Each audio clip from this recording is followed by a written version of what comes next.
defensive coordinator, Jordan Lesley. Questions for Coach? Jordan, start of spring drills. I mean, just keys for the defense. Go over some of the things you're going to emphasize, some of the things you want to maybe do differently. Number one thing is fundamentals. That's one of the big things that stuck out last year. Number of reasons for that. They're not in, at every position. That's the number one thing, is just getting back to basic, fundamentally sound football.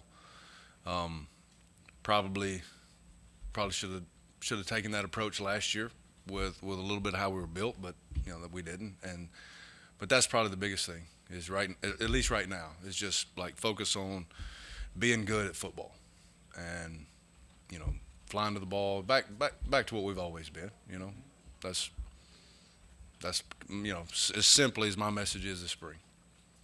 You were so young in the secondary last year. You had guys that really played corner that never really played corner.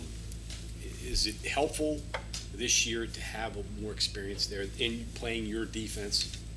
Yeah, I mean, it never hurts. Experience is the best teacher, right? And so, yeah, I mean, it definitely, that anytime that you're, those reps last year to where they didn't look like anybody wanted them to look, they're still valuable, and guys have to learn.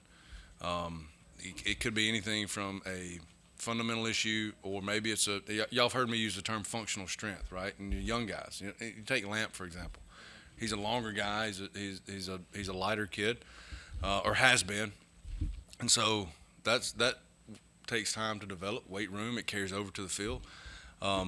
But some really, really valuable experience, and I'm just using him as an example, but for all of them. And, you never learn till you're in the game. And you go back and you watch those cut-ups and you watch the film of those reps, and you just try to improve on that. And it can't hurt. How much did it inhibit your calls, your strategy, that you had such young guys back there?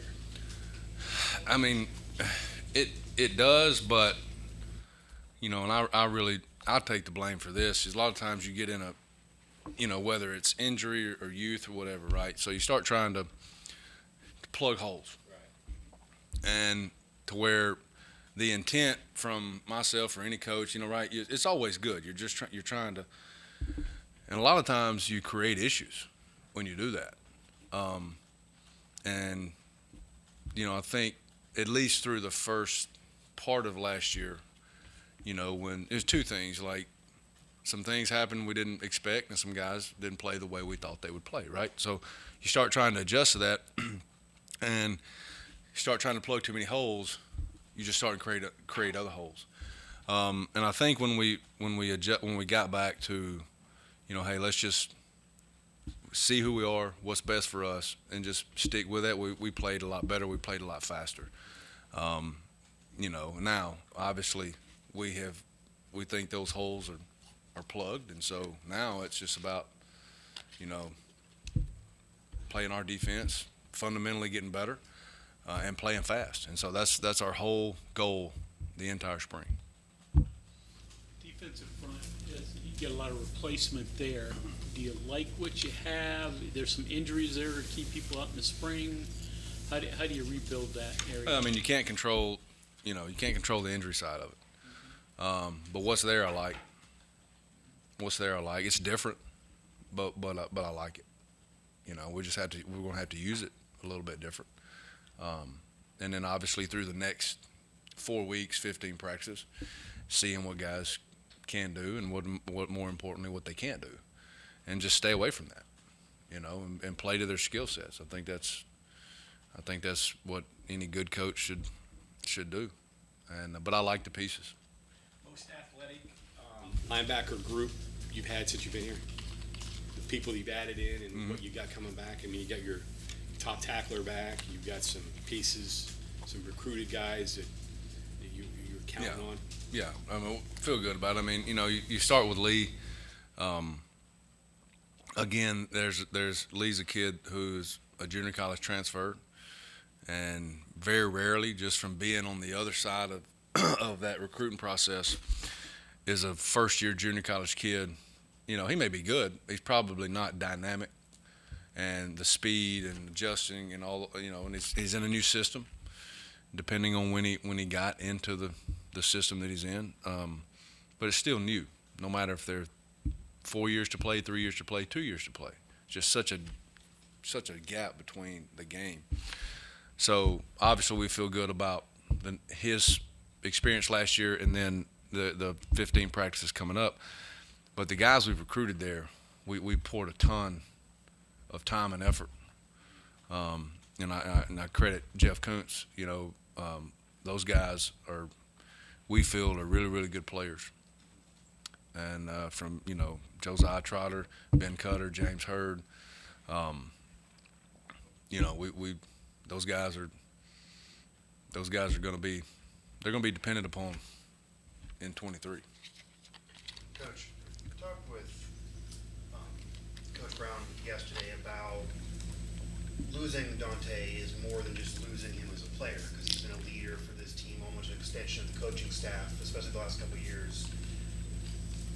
Number one, do you have any players and who are they that are in mind maybe already that you think maybe could fulfill a leadership role on the defense? Is that an important thing?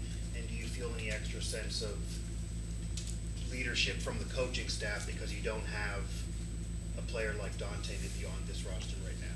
Well, I mean, it's Dante's. I said this last year. He's going to be a pro, and that's just anybody that's about to go through that process. Hopefully, gets their name called is very talented. And if you have a roster full of those, kudos to you. But so replacing that talent is hard. And sometimes you have to you try to build it so that you do, but if you don't, then the sum of the parts got to be greater than maybe one person, and so that may be how we're built. I don't really know yet, honestly. Dante's a unique combination of size, speed, power, and it's hard to find, and really, really hard to find, and length. He's got everything that you want out of that position. We got some guys that are really good football players that are built different, and so we have to figure out what's the best way to use them to get the production that we need.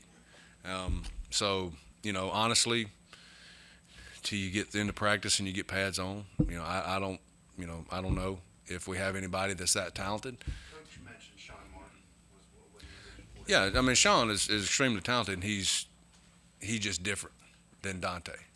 Probably longer, a little more, a little more power. He's just a different type player. But Sean is, he's the one that's got to, that we're going to look at and say, all right, this is our guy. He's just a different style of athlete talent than Dante. But if there's one we're going to lean on, it's obviously going to be Sean. But the rest of them, we've got a group that I'm really excited about. They're just different than what we've been. So we'll have to use them different. Neil said you guys moved Davis Mauger to offense. I know he's hurt this spring, but what's the plan at Spear and who you got there? We'll use a combination of guys. We'll use, guys like Lance Dixon and Raleigh Collins, who are guys that can create issues in windows, long, fast guys, can get their hands on people. We'll use probably a little more of a traditional nickel safety there sometime. That's more of a cover guy. It's just situationally, so we can. That's a position that we can really mix and match and play in between a linebacker and a safety. But if you ask me going in, you got Lance, you got Raleigh, are two guys that we're really focused on there. Again, those are longer guys. Get out in space. Weight rooms really help Raleigh. The experience obviously going to help Lance, and then he's fully healthy, which is something that he hasn't been so far. So Lance is at your Spear. What's your will going to look like with X-rays, graduation, and stuff? What's your will look like if Lance is at Spear and X-rays graduating? So we'll rep. We'll rep a number of guys in between Mike and Will. honestly. You know, Trey Latham's a guy that's coming off of a little, just a minor knee deal, but he'll be ready to go. Repping him there. Ben Cutter will rep there. Jai Favris will rep there. We've really kind of that's one position that we've really simplified what the job is and letting them play, and so it's kind of going to be repping a bunch of guys there, seeing who fits the best. In a perfect world, do you want your spear to be able to play both so you don't tip your defense off? Sure. Yeah. That's you're a unique guy. You need a. There's a lot of things in a perfect world. Yeah. I'd like to have a guy on the other side that don't let the ball get off. Right. So.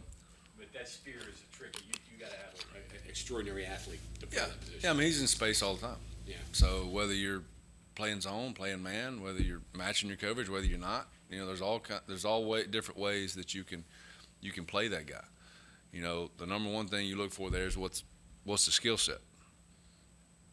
Is he a long, fast guy that can cover ground? That's probably a zone guy. Is he a quick twitch guy who can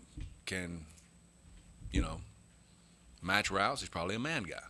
So if you got both, you play both. If you don't, you got to lean more toward the other. You mentioned this young linebacker. Is Trotter strictly a Mike, or is he going to bounce between two? Or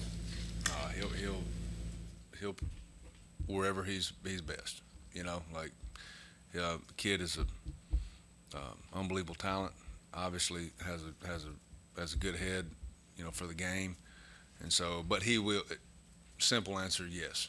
Primarily a Mike, but he'll be a guy that'll play a number of positions. how's Hurd's ball get off? On one practice, has he got it? Yeah, he does. I mean, that's the one thing that sticks out going back to the evaluation process. With your primary pass rusher,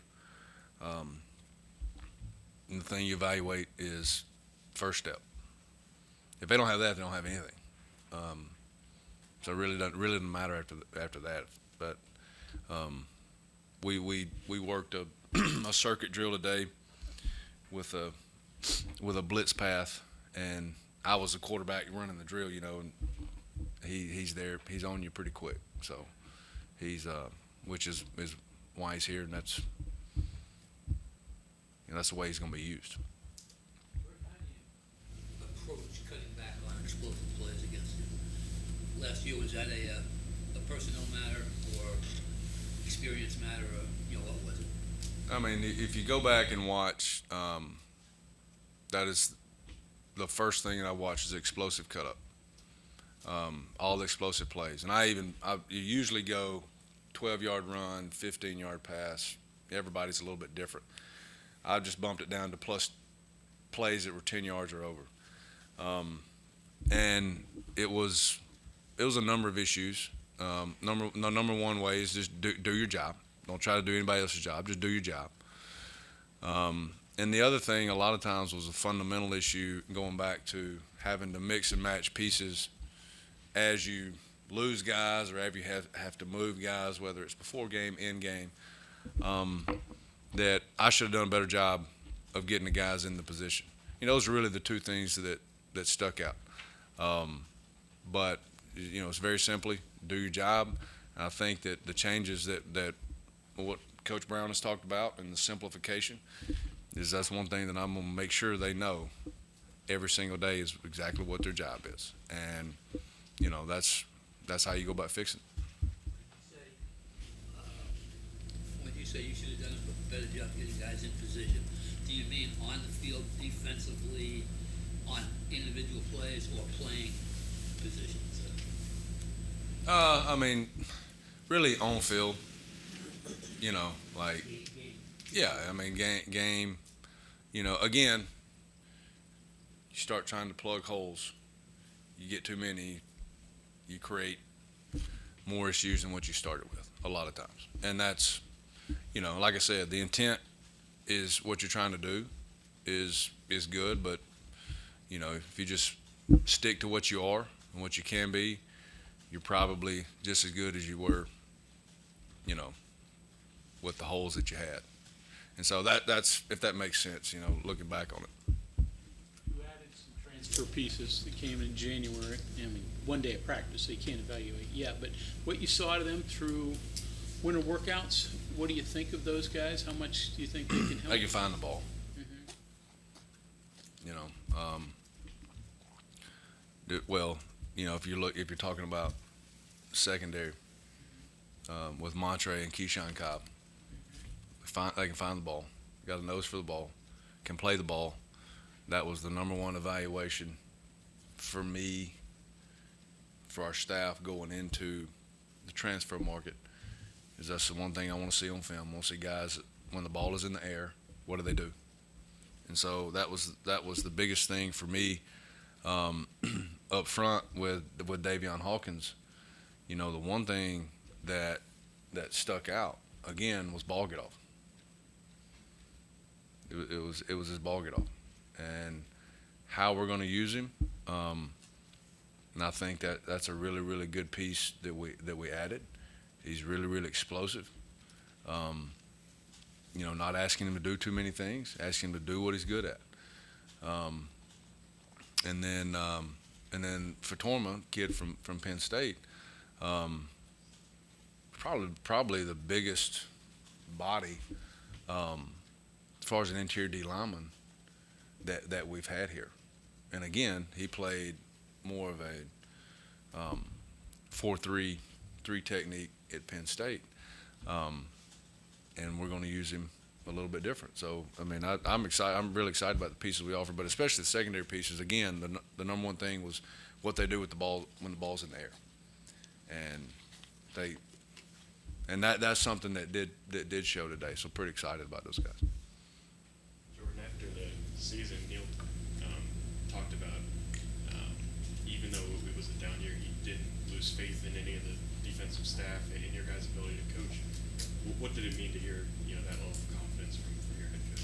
I mean, it's awesome. It's great. But you know, I mean, I've been with Neil a long time, and we've had a lot of success both sides of the ball. And again, go back to last year. You know, some things happened we didn't plan on.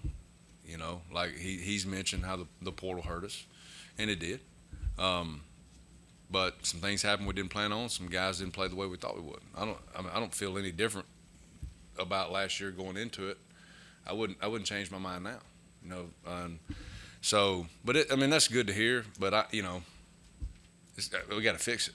So I don't have time to, you know, complain about it and the what ifs and it's whoever the things that happen, like just got to fix it, and that obviously makes it easier to fix, knowing that he does. But I mean I knew that, before. So. Hey, Jordan, you're talking about trying to solve problems and creating others. I just want to make sure I understand. Are you to compensate? Were you asking more from other positions of players that maybe they weren't ready to do to cover up some other areas? No, I think that in a way, and sometimes yes, but I think the biggest thing was like, you look at what we had to ask our front to do, right? Which, you go back through the numbers for years, would have been the best part and the most productive part of our defense, right? Well, when you're having to compensate a little bit in coverage, it's hard to be as aggressive, with whatever your fronts are, the designs of them. So that, created some holes probably in the run game a little more than we wanted to. And then, once you start trying to compensate back for that. Here's an example. So what I just said, whether you're dropping 7 or 8 into coverage, whatever. Well, then you go into like the second series against K-State, right? And so then it becomes a pressure issue where you're trying to pressure to create negative plays, and one guy misses one fit by that far. And instead of a 10-yard gain, what is it? It's a touchdown. Does that make sense, Mike, like what I'm saying? So either way you overcompensate if you can create issues. And so I thought that was something we probably did too much. I say we had my eye. And then I guess maybe overlapping there a little bit. question, I guess, but what's simplified football? Is it a simpler formation? Is it fewer things after the snap? It's a big word. I don't quite know what you mean by that. No, I mean, it's when you say simplify, it's picking the things that you are and what you can do and very simply doing them. And instead of trying to make a lot of, say wholesale changes, you make minor tweaks as you go. And if you come across, whether it's injury, whether guys in game, whatever it is, where you lose guys, then you may have to adjust something subtly, but you don't, if you wholesale it, then if it works, great. If not, maybe you've overcompensated a little bit, I guess kind of even continue there. Neil mentioned yesterday that especially at secondary linebacker, maybe smaller but lighter, but also faster, the speed around, and that may help you play simpler by just going to a spot and getting there fast. In a way, does it work out? We're just being quicker. Speed doesn't hurt, but there's guys that run 10-3 that can't change direction, that'll snap their leg in half if a guy tries to make a miss. So there's track fast and there's football fast. Like I said, speed doesn't hurt, but to me, it's just overall athleticism. Being able to bend, play with vision, react to the ball, change direction, those are very simple things that you either recruit, obviously, or you make sure that they're using that skill set within the scheme of your defense, which is very simply, like you just said, it's go to a guy, go to a spot, play ball. Coach, I know it's early in the offseason process still, but once again starting the season in a difficult place to play, on the road, and last year the defense, it seemed like, kind of hit its stride and improved a little bit in the middle of the season, but had that rough start. Is there anything you're doing different even now to try to avoid a slow start to the year, or is it again the fundamental aspect, or anything you can do now differently to avoid that, or is it just totally different because of personnel being? No, I mean you're going to obviously be whatever your personnel allows you to be. Where we go, who we play, that's not my call. Whether there's 10 people there or 110,000, whatever it holds, I don't know. You can't. I'm not going to change anything we do defensively because of who and where we play. We're going to line up and obviously hopefully have an idea. We'll have a plan for them. And, again, go out, execute it, play ball. And, if, again, like just like last year, if something unexpected happens, you have an injury in the second series of the game, you adjust the best you can and you move on.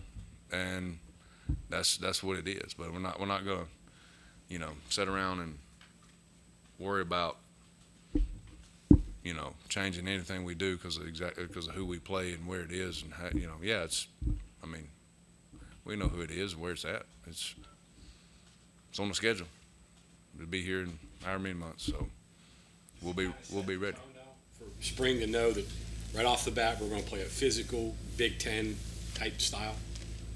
Obviously, our kids know it. We know it. But right now it's about us.